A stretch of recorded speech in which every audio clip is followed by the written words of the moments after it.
প্রধান উপদেষ্টার সাথে যুক্তরাষ্ট্র সফর করেছেন বিএনপি, জামায়াত ও এনসিপির ৪ নেতা। তবে নিউ ইয়র্কের জন এফ কেনেডি আন্তর্জাতিক বিমানবন্দর থেকে বের হওয়ার পরই বাধে বিপত্তি। আওয়ামী লীগের কর্মীদের দ্বারা হেনস্থার শিকার হন জাতীয় নাগরিক পার্টি এনসিপির সদস্য সচিব আখতার হোসেন। এরপরই পাল্টা স্লোগান দিয়ে উত্তাল করেন যুক্তরাষ্ট্রের রাজপথ।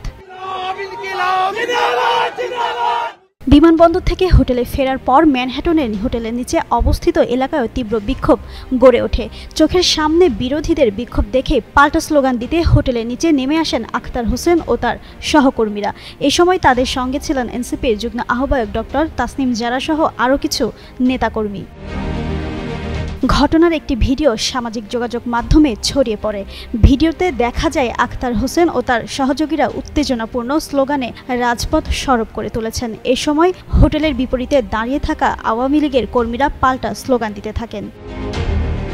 এর আগে সোমবার জেএফকে বিমানবন্দরে পৌঁছালে আওয়ামী লীগের স্থানীয় কর্মীরা আখতার হোসেনকে লক্ষ্য করে ডিম নিক্ষেপ ও অশালীন মন্তব্যের ঘটনা ঘটে।